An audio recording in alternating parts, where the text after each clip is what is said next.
Halo, selamat malam semuanya, dan selamat malam juga kepada dosen pengampu kita untuk mata kuliah pelajaran auditing, yaitu Pak Ridwan. Kami dari tim Aset Tetap pada hari ini akan mempresentasikan hasil kerja kami. Sebelum kami memulainya, izinkan kami memperkenalkan diri. Saya Naomi, Saya Safa. kami dari kelas AK4B. Oke, selanjutnya kita akan langsung masuk ke materi terkait aset tetap kita. Oke, baik. Pada saat ini kita akan mengauditing aset tetap di perusahaan PT XYZ. Sebelum itu kita akan membaca profil perusahaan tersebut.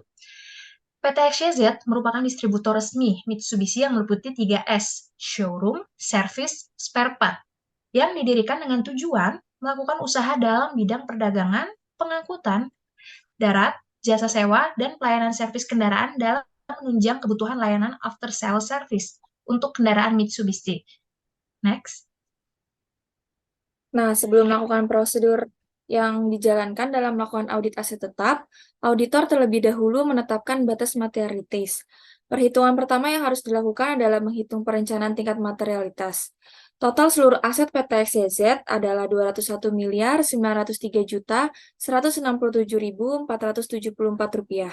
Maka, tingkat materialitas yang direncanakan oleh KAPZK ialah sebagai berikut.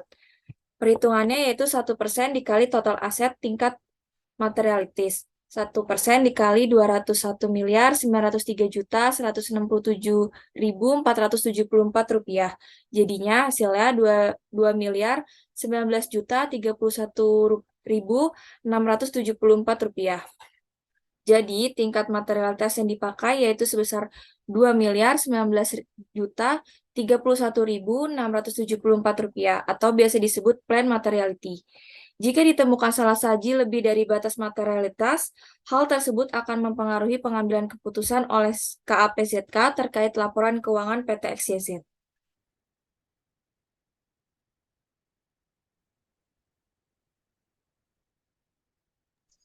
Selanjutnya ada penetapan kesalahan yang dapat diterima atau tolerable error. Rumusnya itu total aset tetap dikali planet materiality yang tadi telah disebutkan oleh Safa dan dibagi total aset tetap. Untuk perusahaan PT XYZ ini, total aset tetapnya itu sendiri merupakan 69 miliar 841 juta 571.256.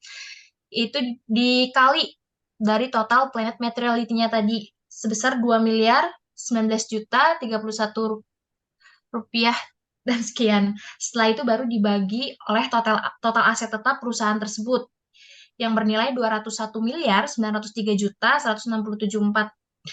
Oleh karena itu, hasil yang ditemukan adalah sebesar 698.415.713. Angka ini merupakan angka yang masih bisa ditoleransi jika nanti ditemukan kesalahan di bawah angka tersebut. Tetapi jika angkanya ternyata kesalahannya ditemukan lebih dari yang ditetapkan di sini, oleh karena itu perlu dilakukan perubahan-perubahan lainnya seperti koreksi jurnal ataupun perubahan angka-angka yang diberikan.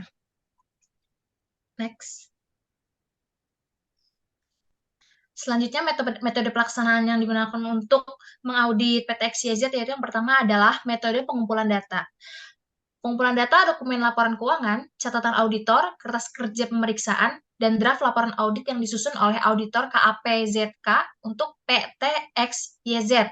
Dilakukan pengumpulan data, kolektif data dari semuanya, seperti laporan keuangan yang ada di slide, catatan auditornya yang sebelumnya, kertas kerja pemeriksaan, dan draft laporan audit yang ada mungkin. Nah, yang kedua itu ada metode analisis data. Data yang digunakan dalam menyusun makalah ini adalah metode deskriptif kualitatif, yaitu metode yang bertujuan untuk mengungkapkan kejadian, keadaan, fenomena, variabel, dan keadaan yang terjadi saat penelitian berlangsung dengan menyuguhkan apa yang sebenarnya terjadi. Selanjutnya akan dibahas mengenai temuan audit beserta jurnal koreksinya. Berdasarkan pemeriksaan terhadap aset tetap PT XYZ yang telah dilakukan oleh auditor, auditor menemukan beberapa kekeliruan yang perlu diperbaiki. Setelah auditor melakukan pemeriksaan terhadap aset tetap PT XYZ, auditor menemukan beberapa temuan terkait aset tetap diantaranya sebagai berikut. Baik, terdapat temuan audit untuk aset tetap. Yang pertama ini ada jurnal koreksi terkait harga perolehan dan akumulasi penyusutan aset tetap kendaraan spare part. Setelah auditor melakukan pemeriksaan dan perhitungan ulang terhadap nilai akumulasi penyusutan kendaraan spare part PT XYZ, ditemukan ternyata terdapat selisih. Selisihnya itu perhitungan antara manajemen PT XYZ dan auditor. Manajemen PT XYZ mencatat akumulasi kendaraan spare part per 31 Desember 2017 sebesar 128.218.752. Sedangkan hasil perhitungan ulang auditor diperoleh nilai sebesar Rp129.718.749. Terdapat selisih sebesar Rp1.499.997. Sehingga auditor akhirnya merekomendasikan untuk jurnal koreksi. Jurnal koreksinya bisa dilihat di tabelnya, yaitu beban penyusutan aset tetap kendaraan spare part di debit sebesar Rp1.499.997, sedangkan kreditnya itu akumulasi penyusutan aset tetap kendaraan spare part. Terdapat temuan kedua, yaitu jurnal koleksi terkait harga perolehan dan akumulasi penyusutan aset tetap kendaraan showroom. Ternyata auditor menemukan bahwa PT XYZ melakukan penambahan persediaan kendaraan. Dan dalam kegiatan tersebut, PT XYZ melakukan pemungutan PPN keluaran atas pemakaian kendaraan sendiri dengan tujuan produktif. Sedangkan menurut UU Pasal 1A Ayat 2, hal tersebut tidak dapat dilakukan karena peristiwa tersebut tidak termasuk dalam transaksi terutang PPN. Sehingga nilai kendaraan showroom yang tadi, yang sudah mendapatkan nilai penambahan PPN 10% tersebut, harus dikurangin. Dan nilai penambahan tersebut senilai Rp39.572.727. Ini merupakan jurnalnya yang harus ditulis kembali. PPN keluaran di debit senilai Rp39.572.727, sedangkan di kreditnya itu aset tetap kendaraan showroom senilai Rp39.572.727. Next. Selain itu, auditor ternyata menemukan bahwa terdapat perselisihan perhitungan antara manajemen PT XYZ dengan auditor. PT Manajemen XYZ mencatat akumulasi kendaraan itu sebesar 2.873.308.325 perak. Sedangkan auditor mencatat angka yaitu 2.872.896.19 rupiah. Terdapat selisih sebesar 412.216, sehingga direkomendasikan jurnal koreksi sebagai berikut yang ada di tabel. Kita akan mencatatnya di akumulasi penyusutan aset tetap kendaraan spare part, di debitnya itu sebesar 412.216, dan kreditnya itu merupakan beban penyusutan aset tetap kendaraan spare part senilai 412.216. Selanjutnya ada jurnal koreksi yang ketiga.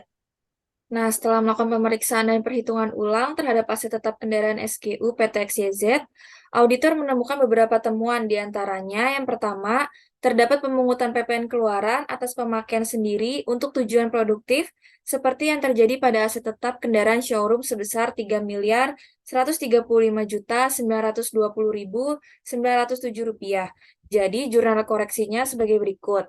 Di debit itu ada di PPN keluaran sebesar 3 miliar sekian, dan di kredit itu ada aset tetap kendaraan SGU sebesar 3 miliar sekian.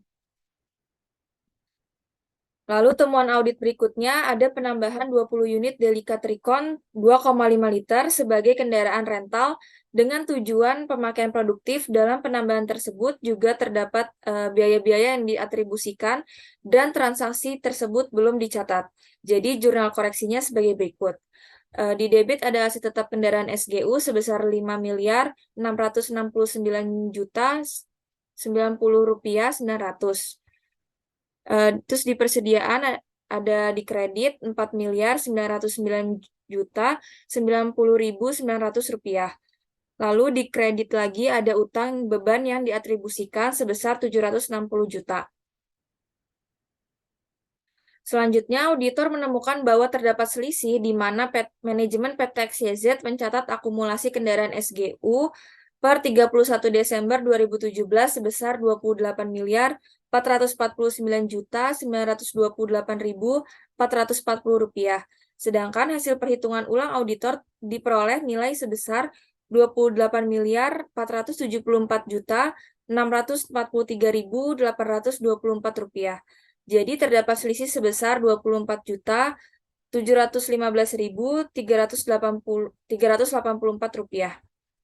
dengan Rp10.420.007 yang diakui sebagai keuntungan disposal karena aset tersebut telah dijual. Jadi jurnal koreksinya adalah sebagai berikut. Di debit itu ada akumulasi penyusutan aset tetap kendaraan SGU sebesar 24 juta sekian. Lalu di kreditnya itu ada beban penyusutan aset tetap sebesar 14 juta sekian, dan di kredit lagi ada keuntungan disposal sebesar 10 juta sekian.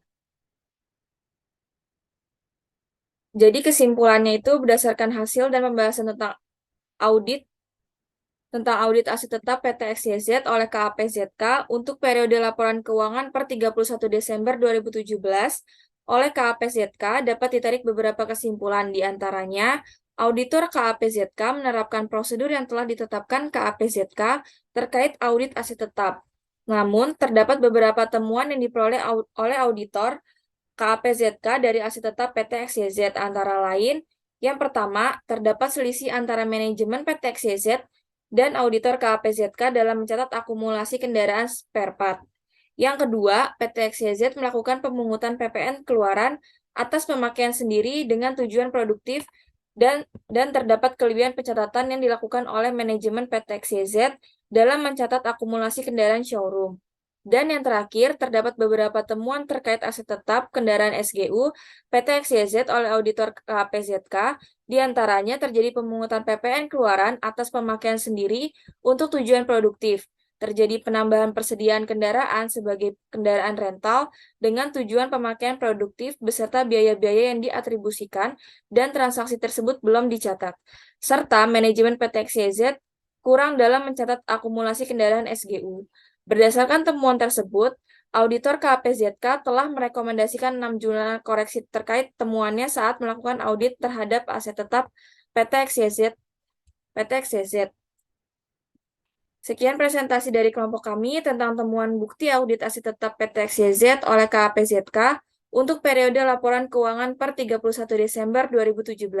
Terima kasih atas perhatiannya. Wassalamualaikum warahmatullahi wabarakatuh.